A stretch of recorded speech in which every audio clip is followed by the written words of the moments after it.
Hey guys, how's it going? My name's Brandon. I live on the Gold Coast of Australia and I run and operate Knight's mowing services. So we've currently been in business for about a year and a half now. We've run into a few speed bumps and there's a few little lessons that I've learned throughout this year and a half that I thought would be valuable to share with whoever is maybe starting up, maybe someone who's been going for a while that hasn't encountered these same speed bumps. I thought I'd just make a little compilation, a list of things that could help you that I know I've learned to help improve my business. So let's get into it. So number one, realize the importance of marketing. Now, when you're starting out, I think one of the best things to do is either just handing out business cards, even just getting close friends, relatives, getting a steady little solid core group of clients that you can go and work for on a regular basis. I think the next best thing after that works for me is I handed out business cards. So I would walk around estates in the area, all different kinds of estates, and just hand out business cards. Now I would always put a fixed price. I would take a little pen, I'd write down the price at each house that I went to based on what I thought the job would be as a little quote. I think that helped gain customers because they had an idea of exactly how much they'd be paying straight up. It kind of skipped the process of getting me out to quote and having that conversation. It could just be like, okay, come out, you're doing this for $60, whatever. So I think that is one thing that helped, but I think the more busy you get, the more different range of jobs you do get, it's kind of harder to do that. You're trying to market to a bigger audience, to a larger demographic of people, rentals, homeowners, everything. There is one downfall with that. If you put an exact price on, it can get a little bit confusing because, if the yard gets longer and someone still expects it to be $50, $60 or whatever, it's just, there can be a little bit of room to mess up. So I find now that just giving out my information, organizing a time to meet up with the client and figure out a quote, talk them through it, why things cost what they do, what factors there are that affect the prices, all that kind of stuff in terms of, season, weather, all that kind of stuff. And generally, you'll get the jobs that you want to be getting. So another thing inside of that, you don't want to get too complacent with the clients you already have. I made this mistake where I had just started and then I just got to a good block of clients and I sort of just stopped advertising, which was, I was still making a decent amount of money, enough to get by and everything, and I think it just got a little bit complacent. I stopped putting in the effort to advertise and to market, and that sort of showed in the way that my progress in the business, kind of stunted. Another thing when it comes to marketing is don't just do the business cards. So once you start getting the ball rolling and everything, you will get word of mouth jobs. You will get people walking down the street, seeing you mowing, seeing you doing whatever, and they'll call you over to do some work. A lot of jobs actually come up that way. I think something that is also incredibly valuable is getting, all your social medias, your Facebook, everything, but setting up a Google business profile, getting your reviews up. People will search lawn mowing near me and, your company will come up at the top. So I found I'm at this stage of marketing now and the stage of Facebook marketing now, and I'm finding that it is helping out an absolute bunch with people just sort of, contacting me, getting those passive leads. So that is tip number one. Tip number two. A trailer and big equipment is not necessary. So when I first started, I was working out of a little Kia Rio. I had a little 6x4 box trailer with I think it was a little Aldi mower, and a little Aldi whippersnipper as well. You can make do with whatever you've got. I think over time, upgrade your equipment. Obviously, stay within your means. Don't take out massive loans for things you don't need, for clients you don't have.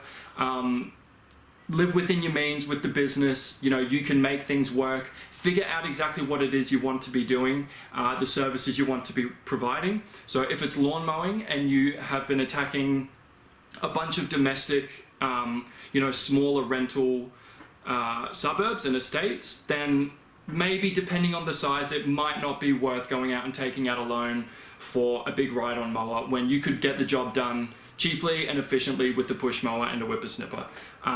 The biggest and baddest equipment isn't always necessary. I know people get caught up in a trap. You see videos on YouTube, people with these crazy setups. I know I've done it. I look at these setups and I'm like, oh my goodness, this is what you need to be successful. It's definitely not. Find out what you want to be doing. Find out the equipment you need at a very base level. Even if you're just getting into it, make it as cheap as possible. Still do a good job. I think that's providing the best quality service with the equipment that you have will lead you into a good future in lawn care and retaining clients and getting more business with people. Alright, so number 3. I know this can be a little bit give or take. Now I'm in a position where saying yes to every job isn't necessary, but I would argue that you don't need to say yes to every job even when you're starting out. I think I used to say yes to every job, and I would underquote. I would have jobs that were out of my depth, and I would find myself, losing money, only just breaking even on some jobs, for my time, the equipment I'm using, the travel I'm doing. Don't feel obligated to do a job just because it's there. I mean, this is a bit of a gray area, so this is kind of something that if you want to build quickly, you can say yes to everything. I think this is more of a learn as you go kind of step. You will learn how to quote properly. You will take jobs that are too much and are out of your depth, but there's only one way that you're going to learn how to quote these jobs and sort of what you really want to be doing work-wise, whether it's just the lawn mowing or doing big landscaping projects or whatever. Find out what it is you want to be doing. Don't step outside of that until you know you're ready, you want to. And yeah, just quote accordingly. Don't be afraid to quote. If it's a bigger job, don't be afraid to quote more money. Just explain to the client what it is that you'll be doing and why it is it will be costing more, and help them understand as much as possible. And yeah, Bob's your uncle, You've got a relationship with the client then, they trust you, you trust them. It's all good. Nice. Number 4. This is a massive one, and this past year, this sort of kicked me back a lot. So make sure you are insured. Make sure you are insured for equipment, for damages, for everything.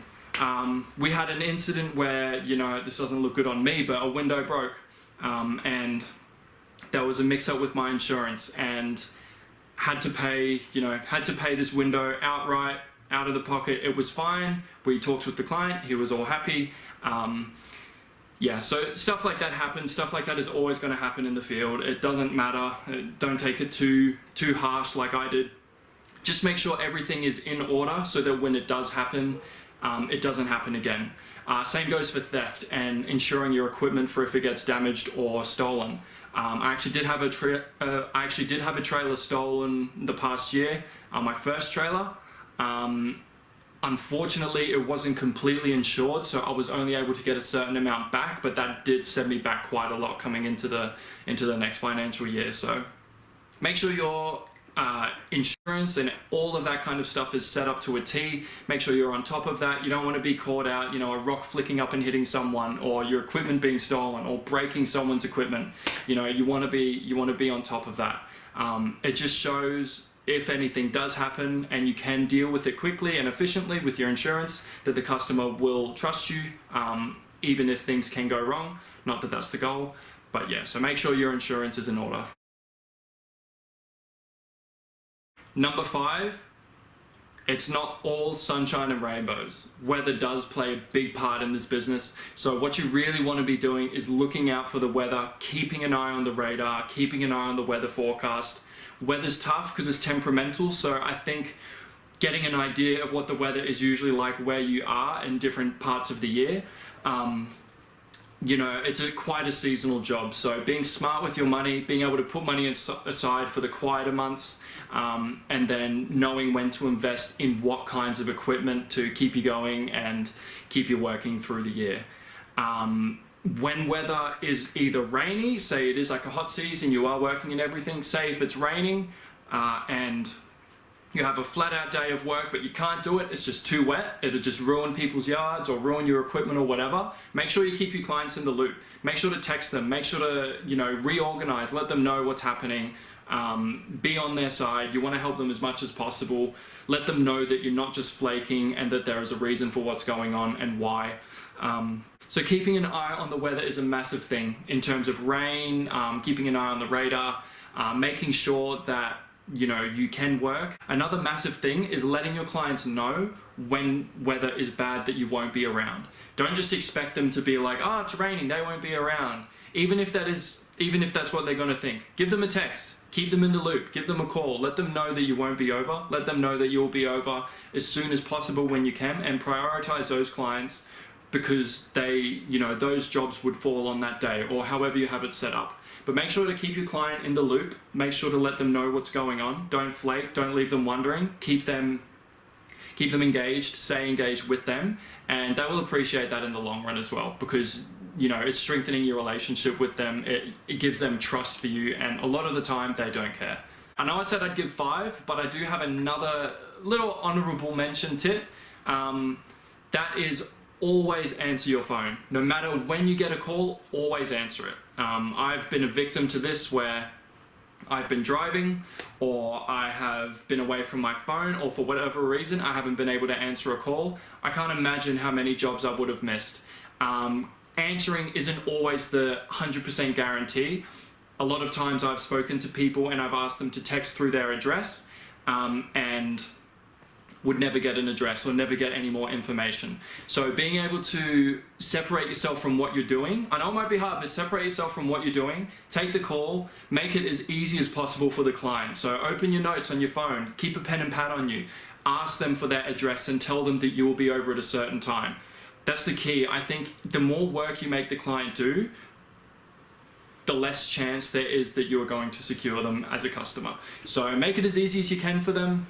Make sure you have your little notepad, make sure you have notes open, make sure you're taking information for them, you're on the ball, you're making it happen right there and then, and you are guaranteed to get more clients. I know there was a massive turnover for me from calls, leads turning into actual ongoing customers. So make sure to get onto that and stay disciplined with that. Alright guys, so that is my top 5.5 or 5 in an honorable mention tips and sort of lessons that I learned in the past year. Obviously there's a lot more.